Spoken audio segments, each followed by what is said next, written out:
Oi, e hoje vamos começar mais uma temporada de contação de história. Desta vez, A Única Mulher, de Marie Benedict. Minhas pálpebras tremularam e se abriram. Então os holofotes me cegaram por um momento. Apoiando a mão discretamente no braço do meu colega de cena para me firmar, tentei sorrir de modo confiante enquanto minha visão se ajustava. Os aplausos eram estrondosos. Eu balançava na cacofonia de som e luz. A máscara, firmemente ostentada durante a performance, deslizou por um momento e deixei de ser Elizabeth, imperatriz da Bavária no século XIX, para voltar a ser simplesmente a jovem Hedy Kistler.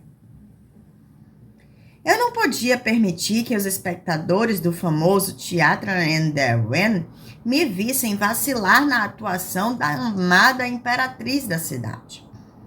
Nem mesmo durante os agradecimentos. Ela fora o emblema da gloriosa Áustria dos Habsburgo, um império que perdurara por quase 400 anos, e as pessoas tinham se agarrado à sua imagem naqueles dias humilhantes depois da Grande Guerra.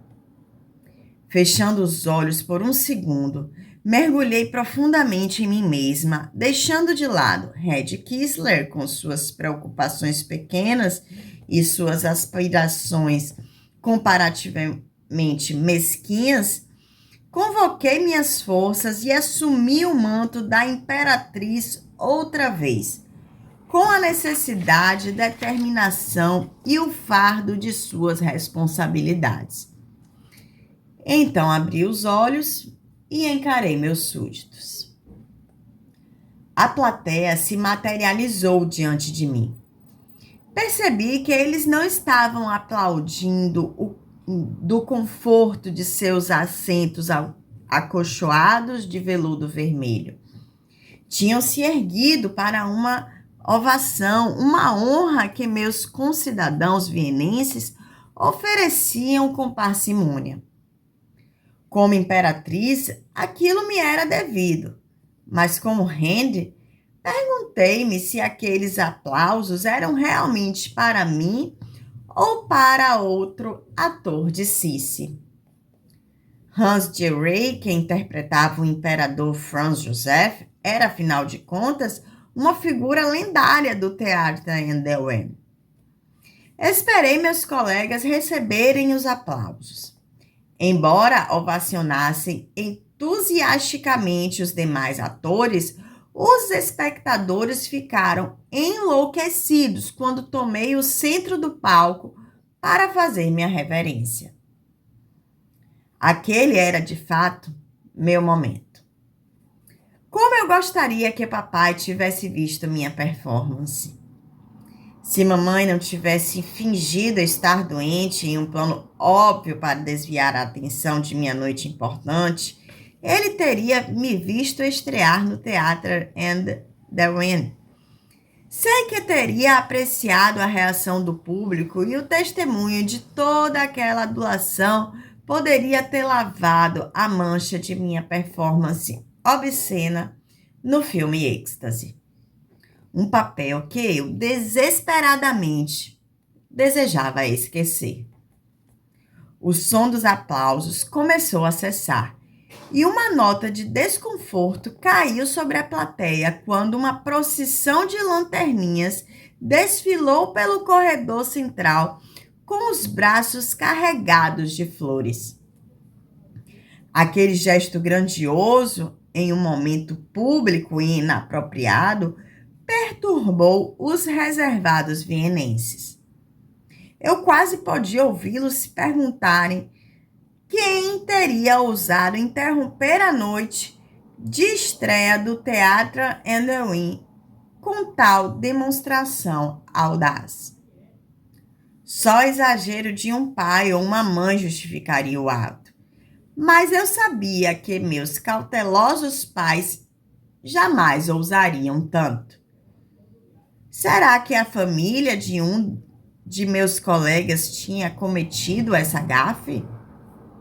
À medida que os lanterninhas se aproximavam do palco, vi que seus braços transbordavam não de flores comuns, mas de primorosas rosas de estufa.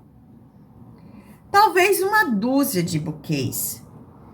Quanto teria custado aquela abundância de raras flores vermelhas? Tentei imaginar quem poderia ostentar daquela maneira em uma época como a nossa. Os lanterninhas subiram os degraus e eu entendi que tinham sido instruídos a entregar os buquês a seu destinatário em frente ao público. Incerta sobre como lidar com a quebra de decoro, olhei para outros atores, que pareciam igualmente perplexos. O diretor gesticulou para que interrompessem aquele espetáculo, mas eles deviam ter sido bem pagos, porque o ignoraram e fizeram uma fila diante de mim. Um a um, entregaram-me os buquês, até que meus braços não conseguiam mais segurar todos. Então começaram a deixá-los a meus pés. Subindo e descendo por minha conta, senti os olhares desaprovadores de meus colegas de elenco. Minha carreira nos palcos dependia dos caprichos daqueles atores veneráveis. Eles podiam me destronar com algumas palavras bem colocadas e me substituir por qualquer um das diversas jovens atrizes que adorariam interpretar aquele papel. Fiquei tentada a recusar os buquês, mas um pensamento me impediu. O remetente podia ser qualquer um.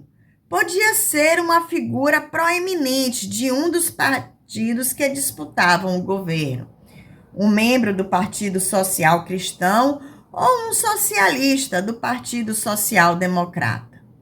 Ou pior, meu benfeitor podia simpatizar com o Partido Nacional Socialista e desejar a unificação da Áustria com a Alemanha e seu novo chanceler, Adolf Hitler. O pêndulo do poder parecia oscilar a cada dia e ninguém podia se dar ao luxo de correr riscos, especialmente eu. O público tinha parado de aplaudir. No silêncio desconfortável, as pessoas se acomodaram de volta nos assentos. Todas, exceto um homem. Ali, no centro da terceira fileira, no assento mais cobiçado do teatro, havia um homem de peito largo e maxilar anguloso, sozinho entre os espectadores do teatro Andrew Wynne. Permaneceu em pé, olhando para mim.